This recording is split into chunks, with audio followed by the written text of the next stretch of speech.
Good morning and happy Tuesday. This is Wake Up with KERA News on February 4th, and I'm your host, Andrew Garcia. You can expect some patchy fog on your commute this morning. It'll likely hang around until mid-morning, but we'll get a bit of sun the rest of the day. Highs today will be in the upper 70s, which is surprisingly one of the cooler days expected this week. So drink your hot chocolate today, I suppose. Coming up, I've got a breakdown of this weekend's State of the State address right after the headlines.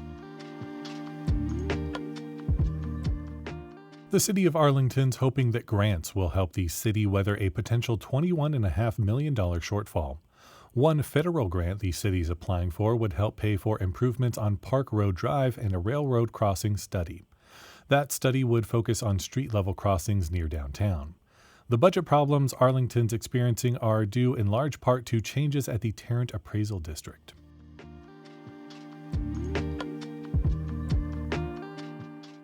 Weeks after photos were removed from the Modern Art Museum of Fort Worth, police confirmed the 4 portraits are in their custody. An investigation into alleged child pornography is ongoing. The images by artist Sally Mann show her young children in the nude. Attorney H. Louis Sirkin represented the first U.S. museum to face criminal charges for obscenity. He says it's very unusual for police to seize artwork like they would with drugs, for example. The photo exhibition closed on Sunday as planned.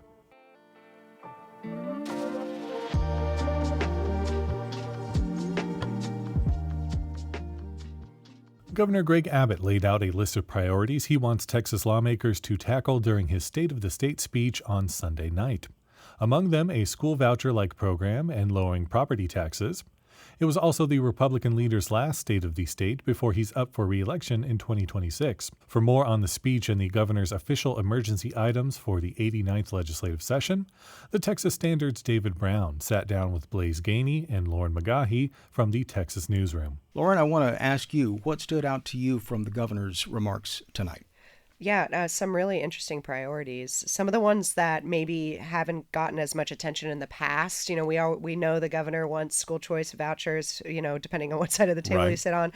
But some interesting new focuses for him, this nuclear power renaissance that he mentioned. He wants Texas to really step up on that. Right now, Texas has 2 nuclear plants, and we're blown out of the water by some other states like Illinois that has, I think, 6 plants. So does that mean building new plants? What does that mean? There's been issues in the past with nuclear storage, right? Waste storage from other states. And it's not just about powering the growth in the number of Texans we have here. There's a big push for AI, which is something else. That's right. Yeah. We know that the president has announced this big, $500 billion investment to expand that AI infrastructure. Yeah, which it is a huge power suck. And so we would need to have more infrastructure. Something else that also stuck out to me was this Texas Cyber Command. He says he wants to start in conjunction with UTSA. We know that that government infrastructure especially is becoming more vulnerable to ransomware attacks, and that can shut down an entire city, county, or worse, right, if these guys are really skilled. So, apparently we have a lot of cybersecurity experts here in Texas, and so utilizing their skills to stop those attacks in future. Blaise, what stood out to you? The bail reform. He wants to require judges to deny bail for violent offenders. Mm-hmm. And then also wants anybody that is accused of capital murder or a sexual offense to also be denied bail. He highlighted, I think, the Venezuelan gang when he was talking about this, but I think obviously this will apply. Mm-hmm. That's correct. But obviously that'll apply to everybody. So that's a little tougher on crime, which is always something Republicans want to say they are. Something that really took me back there was the governor getting emotional when he was talking about immigration in particular, and especially a 12-year-old who he said was killed by a migrant.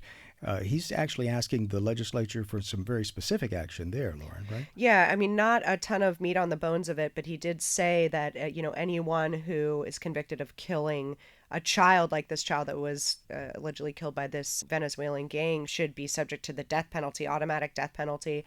The people that were tweeting from the room were saying you could hear a pin drop during that portion of the speech. It was very quiet, and he had some emotion in his voice for sure. He also talked about DEI.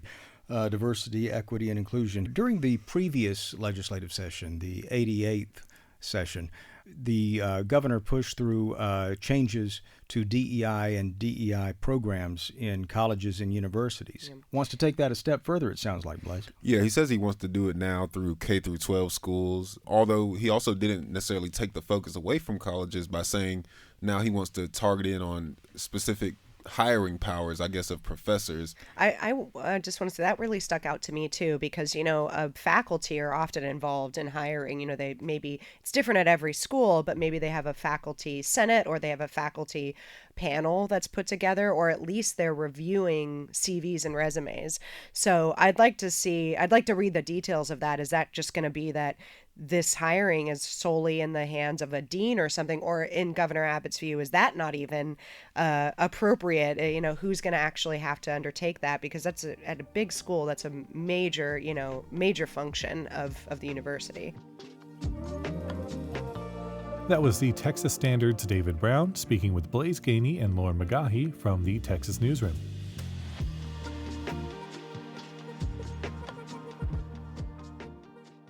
The Mavericks take on the 76ers tonight in Philadelphia. Fans will have to keep waiting for at least one more game to get to see Anthony Davis in a Mavs jersey, as he is still rehabbing from an abdominal strain. But Dallas's other new player, guard Max Christie, will be available for tonight. Not as exciting, yes, but the team needs all the help they can get right now. We'll see if they've had time to process Luka's absence and can still bring home a victory. Meanwhile, the Stars, who are under much less controversy, take on the Anaheim Ducks tonight at 9:30. Enjoy the last few days of the Jambaloo Music Festival with the KXT team. Tonight you can see Cure for Paranoia at Club Dada. For more information and other fun things to do, head to kera.org/calendar.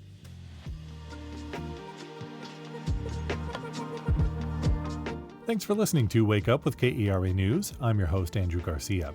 The show is produced and edited by Shardae White and Bekah Morr. For more news in your inbox, visit kera.org/wakeup. That's where you can subscribe to the Wake Up with KERA News newsletter and get more of those good morning vibes you need from our colleague Catherine Hobbs. Connect with us on Facebook, Instagram, and TikTok at KERATX. Take care, and we'll see you tomorrow.